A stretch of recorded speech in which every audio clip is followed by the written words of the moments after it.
Doro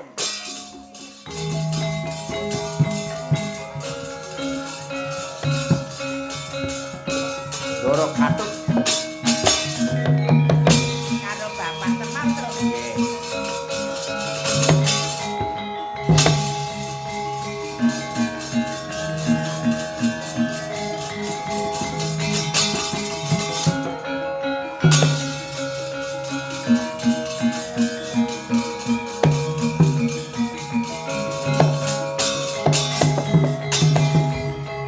si pangongno rang lagi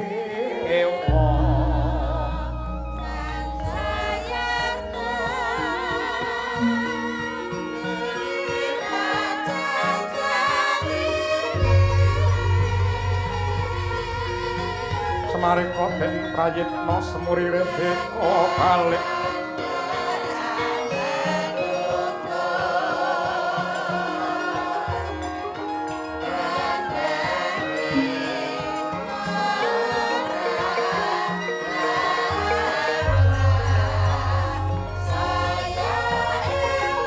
Tiyoni kongkoyoni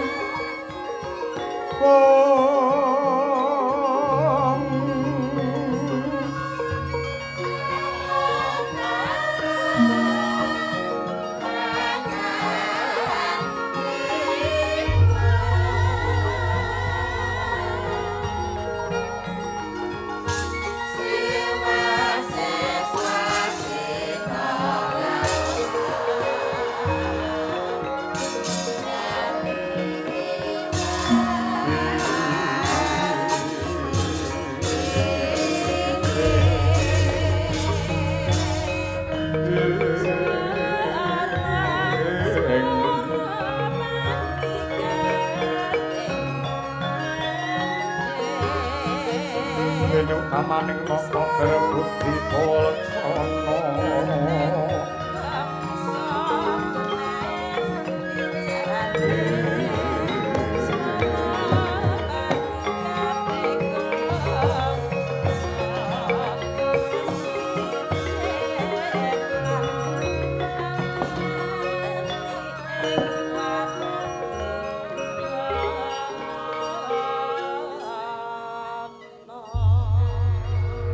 lire berbudi mangkono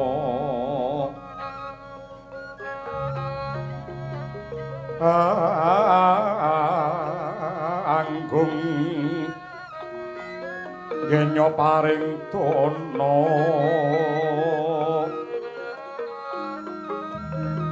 angge ganjar saben dina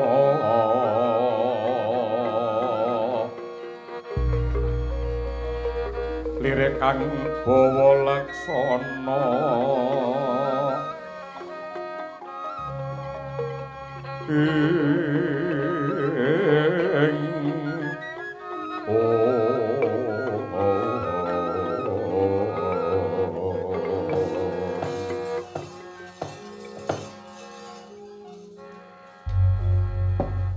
Kyai Semar rumangsa abot rasaning atiku ing dina iki Gatotkaca bakal kawisuda dadi ratu ning Pringgondani megegek ugek-ugek sadulita lae Gus pancen wong dadi ratu niku sanes bebungah ning amanah wong dadi ratu niku dudu bebungah ning amanah tegesipun sampeyan mangke badhe nyangga jejibahan sing abot bungah susah bejo cilakane wong sak negara Pringgondani niku dados tanggel jawab sampeyan bener Kyai mula aku sowan ana ing ngarsamu iki bakal nyuwun dawuh kinarya sesuluh dadi obor pepadhang anggenku bakal netepi kadarman iki Kyai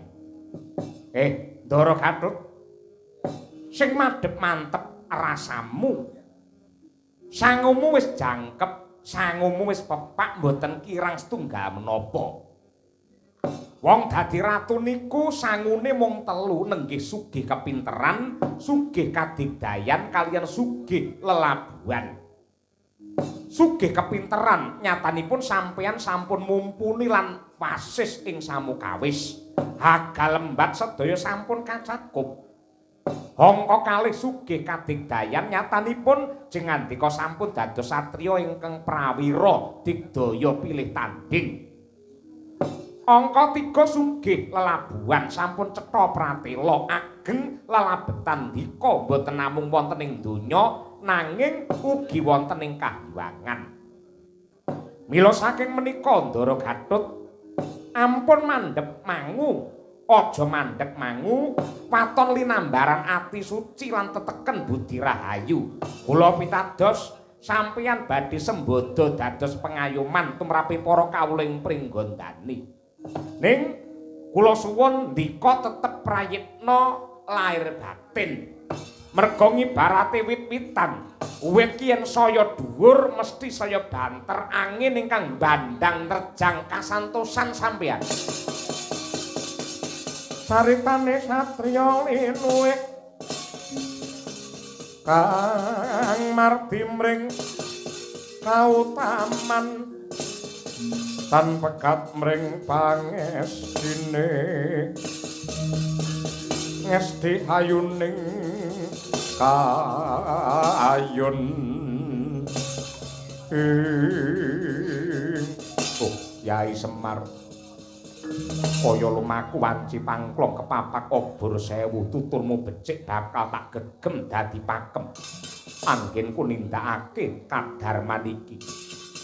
Ora liwat aku Gatotkaca ngaturake panuwun lan nyuwun pangestumu ya Kyai. Ya nggih. Teteken tekun bakal katekan sedya sing hayu badhe manggih rahayu.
Sinuksmaya winadya ing api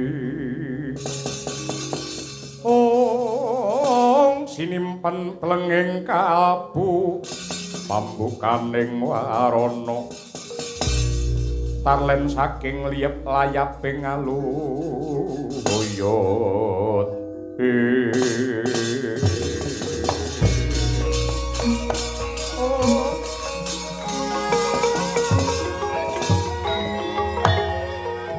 waspadake ingkang prapta ning kasatriyan Glagah Pinungu.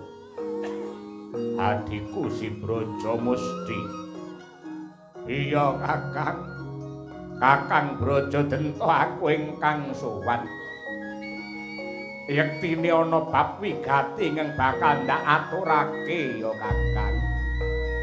Para kaki kowe matura sing trewaca kepiye Brajamusti?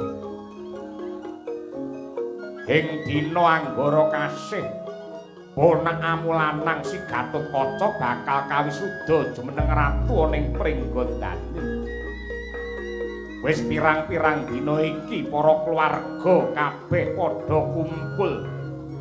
Padha manunggal tetunggalan nyiyagakake lan nyamektakake ing dina wisudan aja nganti gawe kuciwa. Ning bareng adimu Brajabusti iki noleh nyiwa lan nengen ora manggihake marang Kakang Brajadenta. Bareng tak perpeki ning lagah tinunu jebul kowe lenggah ana kene. Kowe ana apa Kakang? Kowe ya kene nek ora melu sebana Pringgondani. Brajamusti mestine melek mripatmu lan ngerti rasa pangrasamu. Lamun to wiwit jaman no makuna Pringgondani iki dikuasani karo para raseksa. Manut adat lan budayane wong Pringgondani sing dadi ratu ana ing negara iki ya mung bangsane buta. Nanging ya kene Ripalungguhan iki para Pandhawa gawe rekayasa rekadaya. Anakmu Gatotkaca sing blegere menungsa bakal diwisuda dadi ratu. Lho kok sik Kakang. Apa kowe ora kelingan nalika Kakang Arimba kuwi mbiyen disedani karo Kakang Mas Bratasena? Aku kelawan kowe wis sumpah tekuk dengkul njaluk pengayoman karo Kakang Werkudara lan masrahake bumi Pringgondani iki marang panjenengane. Lan upamane Gatotkaca sing dadi ratu kuwi trep merga Gatotkaca kuwi ya tedhak turune Mbak Yu Arimbi kuwi trah Pringgondani. Kowe kleru, kowe linga Kakang. Ora idep. Nadyan kaya ngapa lan kepiye sedemuk bathuk senyari bumi. Gatotkaca kena dadi ratu wonten wis glundung sirahe Brajadenta. Lho ning kono kowe Kang.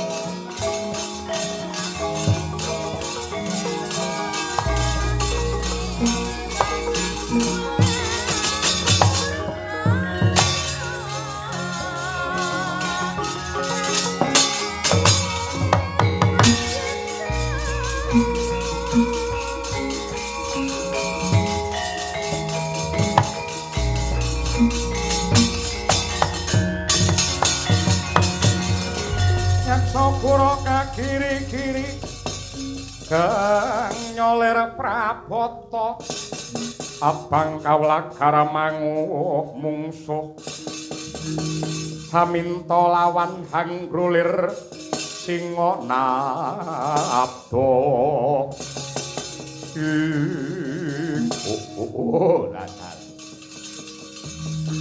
Ripalungguhan iki jagat sing bakal nekseni umat sing bakal ngakoni. Gatotkaca bakal dadi ratu kowe kena gleleng li. Ning ibarate ndok aku pengin roh dadari ngibarate mas aku pengin meruh leler ya.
Nyat langening kalang juana glara pandamuncar tinon lir kekunang surem soroti tanpa adang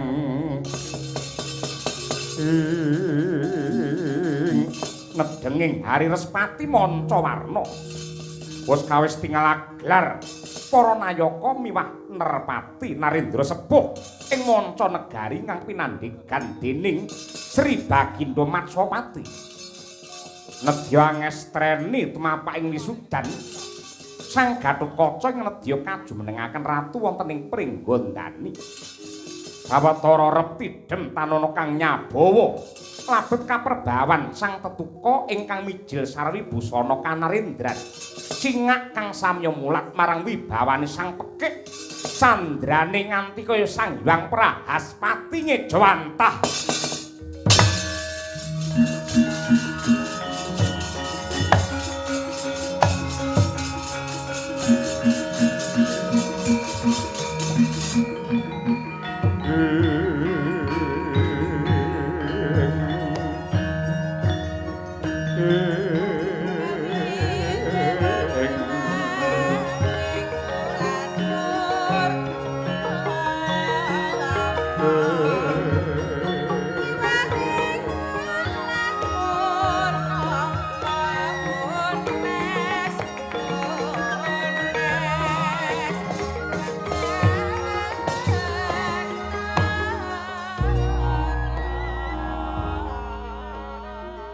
Matsapati kakengku putu mulanang Gatot iki wis dipercaya dening para kawula supaya ngadeg jejeg minangka pengayuman dadi ratu Pringgondani. Mula kang mangkono bara anggenmu bakal murba wasesa paladala jagat Dewa Bathara ya jagat Mangestungkara ya Werkudara ya. Nun sewu kula Matsapati minangka talangatur saking para putu-putu kula Pandhawa lan keluarga Pringgondani mratelakaken bilih anak Werkudara lan Dewi Arimbi nenggih Gatotkaca nedya kawisuda jumeneng ratu ing Pringgondani kanthi awewaton utawi adhedhasar. Sepisan Gatotkaca tedhak turun Pringgondani Prabu Trembaka peputra Dewi Arimbi nurunaken Gatotkaca. Angka kalih prajanjen ing antawisipun Bratasena kaliyan para kadang braja nalika sedanipun Prabu Trembaka Ratu Pringgondani nalika semanten. Kadang braja nenggih Braja Denta, Braja Musti, Braja Lamatan, Braja Mikalpa kala Bendana masrahaken praja Pringgondani dumateng Werkudara. Wasana anak Werkudara kaliyan Arimbi tinetepaken dados ratu wonten ing Pringgondani. Angka 3 lelabetanipun Gatotkaca ingkang pranyata sampun murakabi mungguing bebrayan wiwit saking Kahyangan ngantos Maracapada mliginipun Pringgondani. Dasaring angka sekawan Gatotkaca jumeneng Narendra awit pangestunipun para sepuh keluarga lan sakukuban para kawula Pringgondani yang sampun nggolongaken swanten nyengkuyung dumateng Gatotkaca jumeneng nata. Kanthi mekaten kula Ratu Wirata Matsapati ngengeti nimbangi satemah mutusi Gatotkaca kula jumenengaken ratu wonten ing Pringgondani kanthi ajejuluk Prabu Anom Harya Gatotkaca ya Prabu Kaca Negara.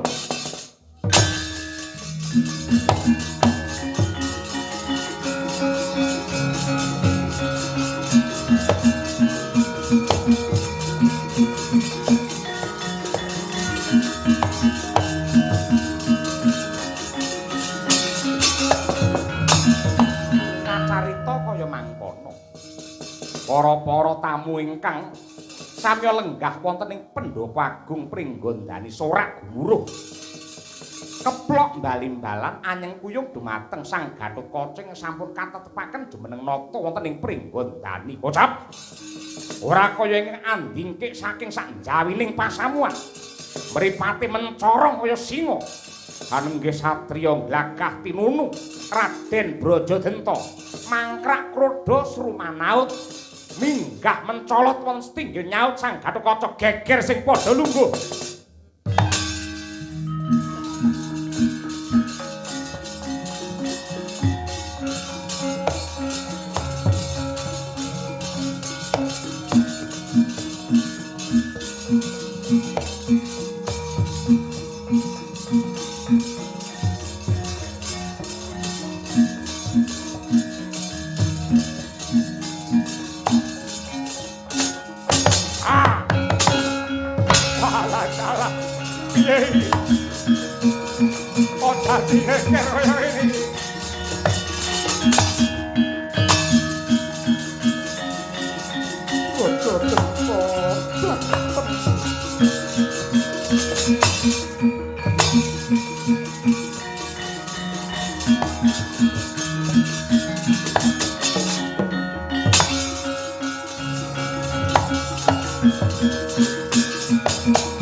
Tatkala narepa Kresna tantulus hanyakring Werkudara. Karepmu ki kepiye? Mestine kupingmu krungu mripatmu meruh yen anakmu diancam patine karo Brajadenta. Kabeh para lenggah padha miyos klebu bojomu Arimbi wis cincing ning alun-alun. Lah kok kowe malah mung meneng jegrek nganti kaya tugu ki karepmu piye, Sena? Aku wegah melu cawe-cawe. Iki perkarane wong Pringgondani dudu perkarane Werkudara. Lho, Gatotkaca ki lak anakmu, ya gene kowe kok ora ngayomi. Kanthi lelakon iki wong sak Pringgondani bisa ngukur sepira kepinterane Gatot anggene ngrampungke perkara. Yen pancen Gatot bisa ngrampungi lelakon iki tegese wis trep dadi ratu. Nanging yen Gatot ora bisa ngudari lelakon iki tegese Gatot pancen ora pecus dadi pengayoman. Lah terus piye? Ditonton wae wong gerang rasah melu-melu.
Gatotkaca kinon mapak arka suta tekapira Sang Sri Kresna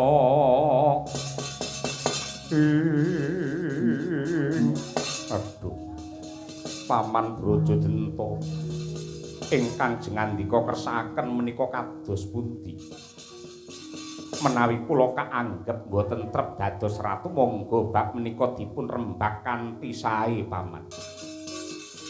Aja gembelo sirahmu wele. Wiwit jaman Nama kuna Pringgondani iki negarane buta. Yen dina iki sing dadi ratu menungsa tegese nerak pranatan ngowahi budayane wong Pringgondani. Akeh moyangku biyen le babat ling ngedekake negara iki.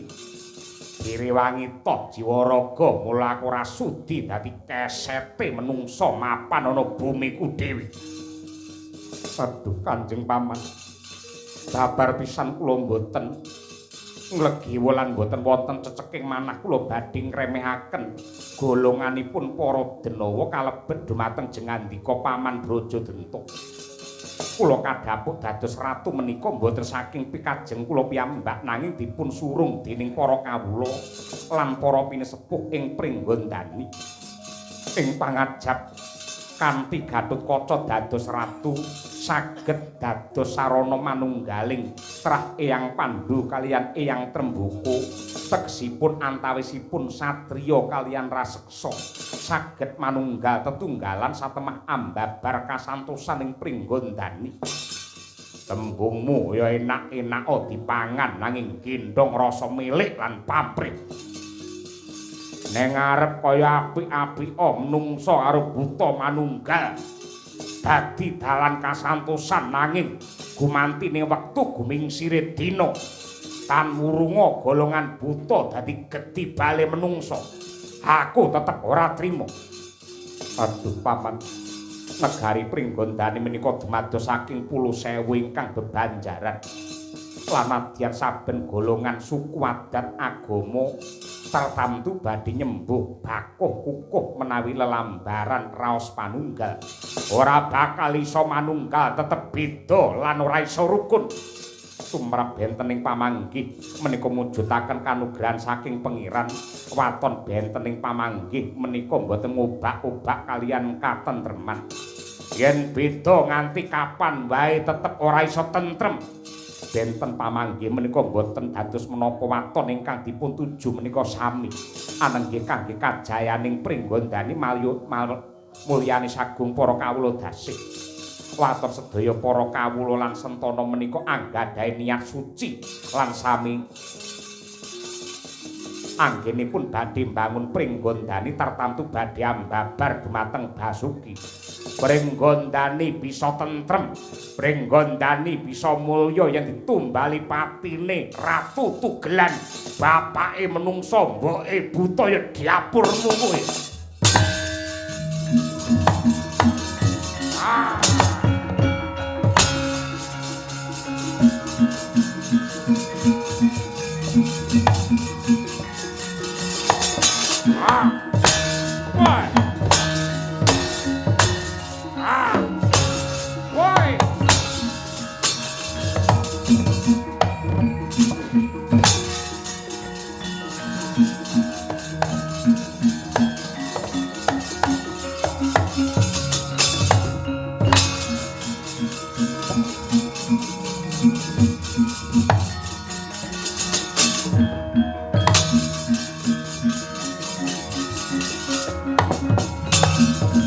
Langit kelap-kelap katon lereging sanging alis Ger Gatotkaca ratu sing apik kuwi kudu mahambek sama beda dana denduk sing tegese nadyan ta wong liya nanging yen sugih lelabuhan kudu diparingi nugraha. Kosok baline Nadyanto kuwi kulit daging yen perlu pepunden. Yen pancen nyebar kamurkan kudu dipatrapi pidana. Bebasan rawe-rawe rantas malang-malang putung. Sing jejeg adekmu, aku pamanmu Brajamusti sing bakal sabiyantu tetunggalan dadi kekuatanmu.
pinuten sang kaca negara.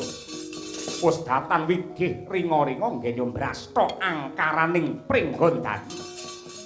Kaya pinecut dening pangandikan ingkang Paman Brajamusti kang wis tetunggalan manjing wonten astanira ingkang kanan.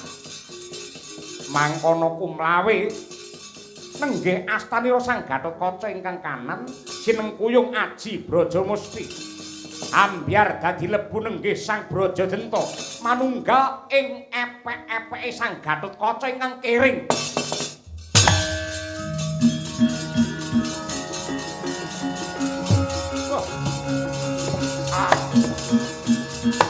Wah. Oh.